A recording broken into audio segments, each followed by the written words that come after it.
Hello there. So I wanted to clarify something that I said yesterday in the video journal where I was at the park and um, I was talking about my journey. I was sharing how I feel the richest I've ever felt and the most abundant I've ever felt. And I want to clarify something because I feel like, and part of this experiment of me just getting up and pressing record and not editing a video is to let that stream of consciousness just flow without censoring myself, or in the same way you would when you have a conversation with someone, right? You can't just like cut and paste. You're sort of in the moment. And so I really want to experiment with what it would feel like if I just was really present with how I was feeling and in the moment. And I never wanted to be super calculated when I share something. So sometimes I get really excited. I mean, a lot of the time I do. And I just share. And then there's this something that comes through where I go, oh, I should probably have clarified that a little bit. So here I am. I'm about to clarify. What I mean by this, it took me a very, very long time last summer to finally understand what it means to be really abundant. Because I grew up, and I'm sure many of you are the same. I have a little bit of allergies, my nose is running. Abundance or rich meant money. That's the only definition I ever saw was, if you're rich, it means you have a lot of money. If you're abundant, money definitely is included in that definition. I spent, like I said, so much of my life in survival. And so everything that I created from a space of lack, separation, and survival. So for instance, for many, many years, I worked in corporate, but then when I quit and moved to New York and I was pursuing music, I was working all these odd jobs, but there was always like, I have to find a way to make money. How do you survive without money? And I just said in the video yesterday, there is a way to survive without much money, not zero money. But so my point being, I spent the majority of my life coming from lack, separation, survival. What do I have to do? It was all about this 3D reality. I've got to do something to receive something. It was all about do. Okay. This journey is about becoming, right? Becoming the version of myself that we all are made of, which is wholeness, abundance, love, harmony, balance, right? And so when you become this version of really who we really are, you then start to attract opportunities, attract situations, attract people, everything that you really need. You become the attraction, the magnet that it comes to you. I had so many instances in my life where I experienced what we would call synchronicity, miraculous events just appearing out of seemingly nowhere. I'm sure you can also log back and realize, yeah, that just came out of nowhere. I didn't have to do anything, right?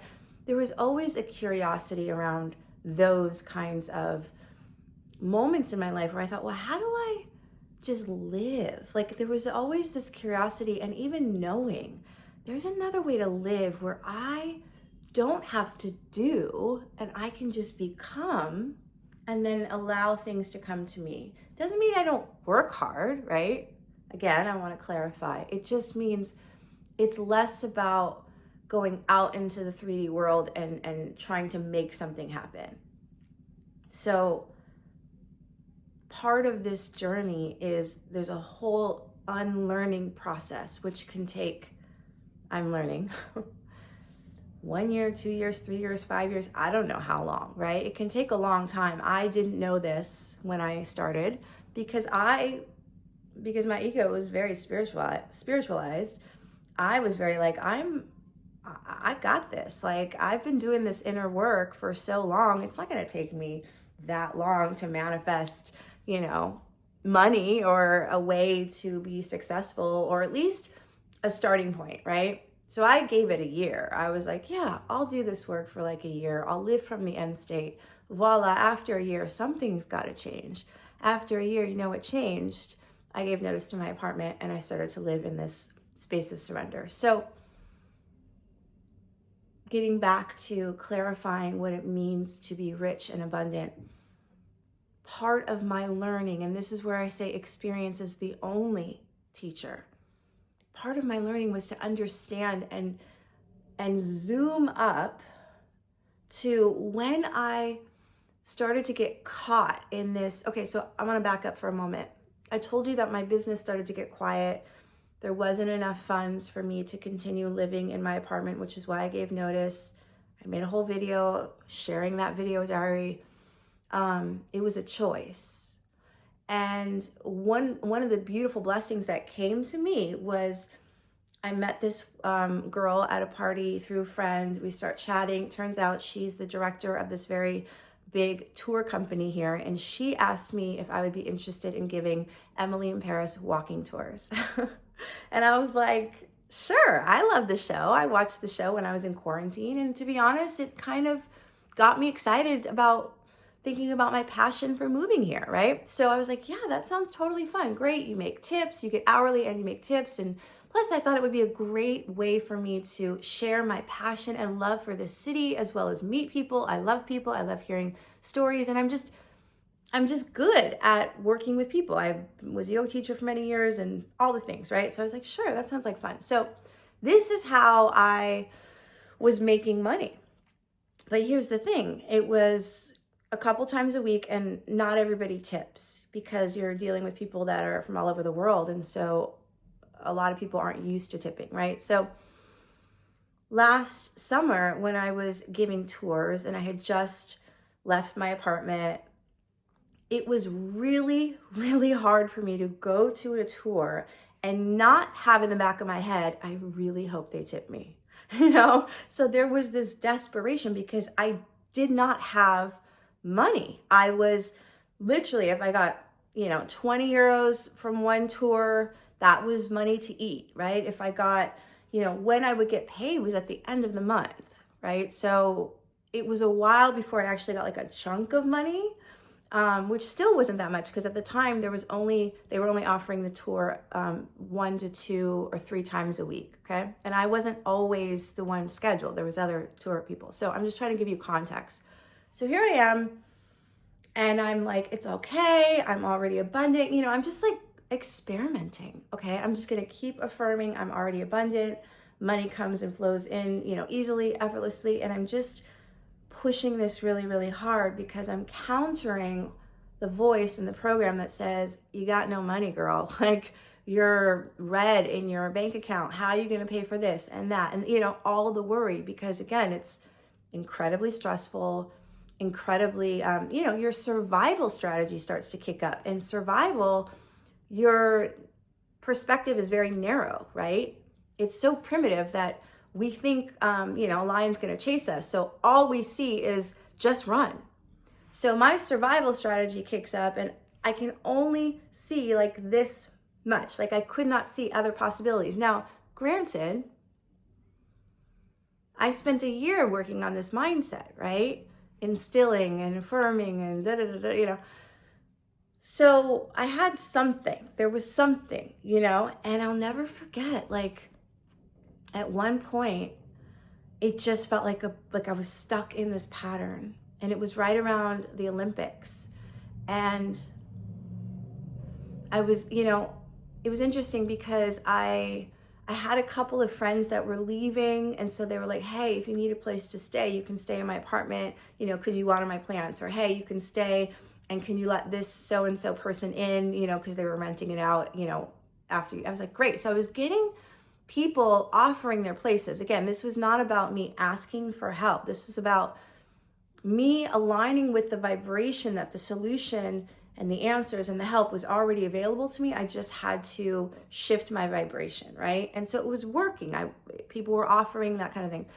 And I'll never forget, I got invited. I couldn't go to any Olympic Games because I couldn't afford to go, but I was invited to a lot of like, hey, we're going to watch the such and such game at this, pub, or pub or bar or whatever. And we're going to watch the opening ceremony at this place, so it was like, I can go to those things. It didn't cost much. And I remember I didn't even order a drink. I just kind of sat there and I didn't tell anyone because I was, this was all so new. And I was like, how do I even explain this, So I'll never forget, I was leaving.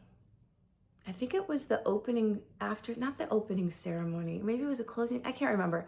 I was leaving and I was walking down the street and it was like after 9:00 and I just had this wave of like, you cannot continue doing this. Like, you'll never survive. Like, are you crazy? Like, again, you have like €5 left and your tour is in 2 days. Like, what are you going to do? It was just like this cycle. And I started to cry and I just thought, I don't know. I don't know, but I know this is here for me. And then this voice dropped in, which was like, but look at how far you've come.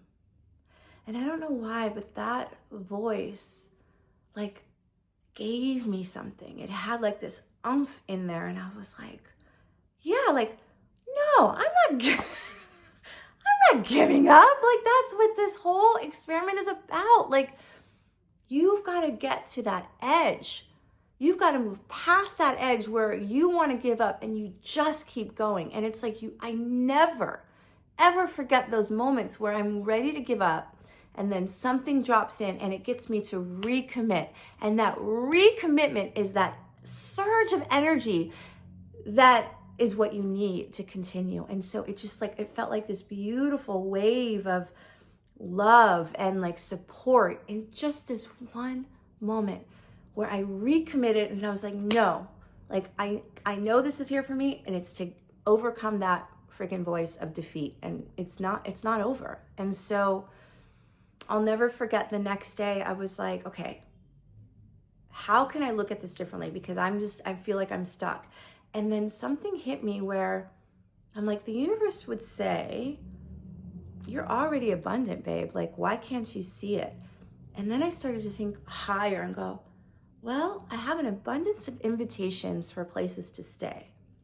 I have an abundance of, I remember thinking there were so many synchronicities that were happening. I was like, abundance of synchronicities that keep happening. And there's, there's just, I'm supposed to see abundance means so much more than just money. If I only focus on money and how I don't have enough and why isn't it coming through, I'm like yanking on this tree and the universe is sending me all this abundance and I'm missing it.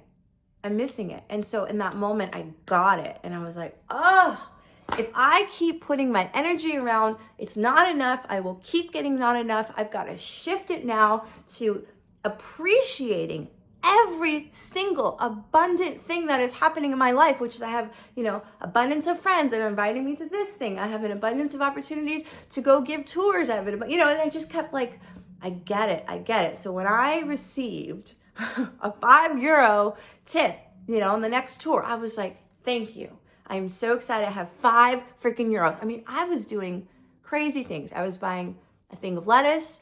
I was buying 1 carrot, like a raw carrot, and I would cut it up and I would boil it and I would put salt on it. I mean, it was delicious and it was filling. Like, this is how I was eating. Like, just like, I was like, I don't care. I was like, I get it. I have to put my attention and appreciation genuinely, right? Not bullshitty, but genuinely, because you cannot bullshit energy and the universe.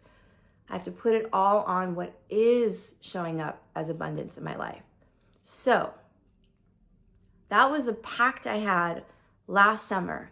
That is a year now of consistently putting my attention on all the ways the universe is showing me abundance. This is why I said I have never felt more abundant and more rich in my life because I don't take any of it for granted. And you know what's interesting? Right after that happened, I caught myself because it was almost the end of the month. And I used to do this thing where I was like, okay, I have this, this, and this, and this that is automatically going to be debited out of my account. If I don't get paid on this exactly at this time, like how, I don't know what's going to happen. And did it, all of that worry and stress. And I was going to ask somebody if I can switch a schedule or switch working with them so that I can get paid earlier. So I caught myself trying to control an outcome because I didn't trust. And then I paused and I was like, if I continue to do this, I will keep staying stuck.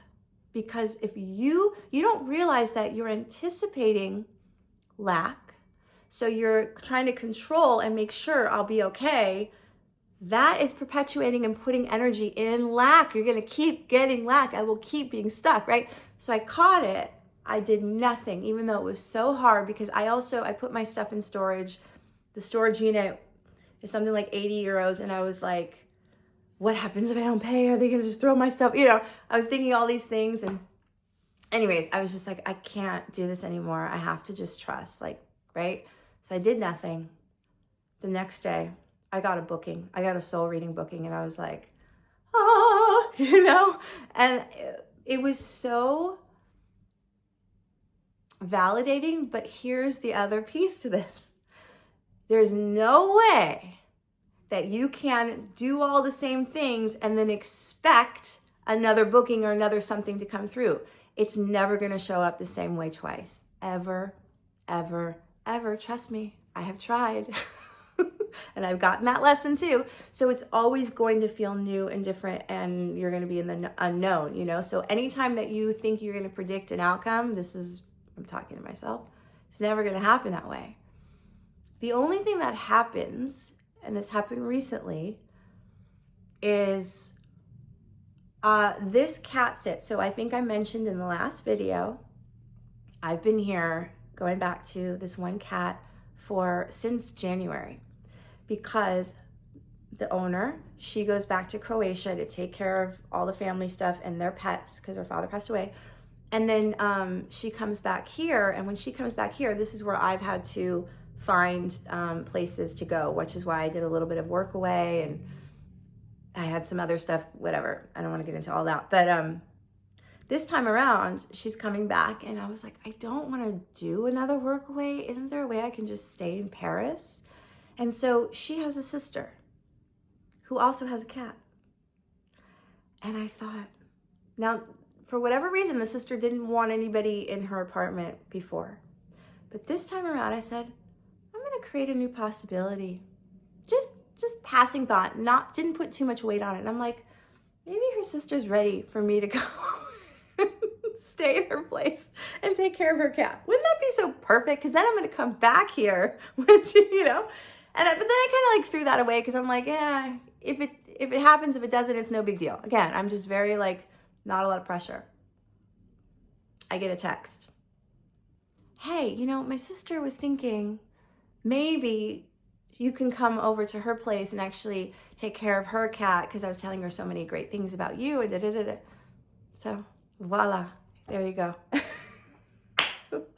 Abundance, flow, rich. Also, those words, it's very hard to feel that when you are in lack, when you are broke. I was thinking about the word broke, which also is the same as broken, right? You really are broken. Like a piece of you can only see this very narrow view. There's just no way. And so because of that, you aren't available to all the other possibilities that really are available in every single moment. And so showing up to the moment, feeling abundant and rich and whole, I'm available to all these new possibilities. And there's so much more that I want to share, but I'm going to hold it and just let this